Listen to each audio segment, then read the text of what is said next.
नमस्कार मित्रांनो, सध्या अनेक मालिका सुरू आहेत, मात्र यातील काही मालिका या प्रेक्षकांच्या खूपच आवडीच्या मालिका बनल्या आहेत। यातील मालिका म्हणजे सुख म्हणजे नक्की काय असतं, आई कुठे काय करते, सहकुटुंब सहपरिवार, मोरंबा अशा काही मालिका प्रेक्षकांना प्रचंड आवडतात। या मालिकेतील अनेक भूमिका या लोकप्रिय ठरल्या आहेत। आज आम्ही आपल्याला या व्हिडिओमध्ये मालिकेतील काम करणाऱ्या ज्येष्ठ अभिनेत्रींच्या जोडीबद्दल माहिती देणार आहोत।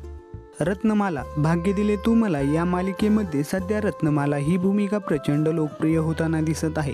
या भूमिकेमध्ये आपल्याला निवेदिता सराफ या दिसल्या आहेत। निवेदिता सराफ या ज्येष्ठ अभिनेते अशोक सराफ यांच्या पत्नी आहेत। अशोक सराफ यांच्यासोबत त्यांनी लग्न केले असून गेले अनेक वर्षापासून त्यांचा संसार सुखाचा सुरू आहे। माई सुख म्हणजे नक्की काय असतं या मालिकेमध्ये माईची भूमिका अभिनेत्री वर्षा उसगावकर करतात। वर्षा उसगावकर या अनेक दिवसानंतर छोट्या पडद्यावर आपल्याला दिसत आहेत। वर्षा उसगावकर यांच्या पतीचे नाव अजय शर्मा असे असून ते देखील एक उद्योजक असल्याचे समजते।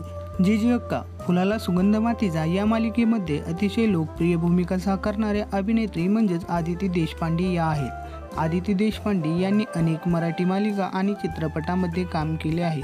आदिती देशपांडे यांच्या पतीचे नाव निनाद देशपांडे असे आहे।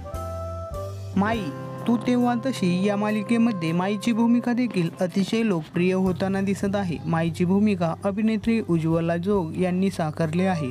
उज्ज्वला जोग यांचे पती देखील अभिनेते असून त्यांच्या पतीचे नाव अनंत जोग असे आहे। मित्रांनो, तुम्हाला सर्वात जास्त कोणत्या अभिनेत्रीची भूमिका आवडते हे कमेंट बॉक्समध्ये नक्की सांगा। तुम्हाला कोणती मालिका आवडते हेही कमेंट बॉक्समध्ये नक्की सांगा। आपल्या चॅनलला सबस्क्राईब केले नसेल तर आपल्या चॅनलला सबस्क्राईब करा। आम्ही असेच व्हिडिओ आपल्यासाठी घेऊन येत राहू। धन्यवाद।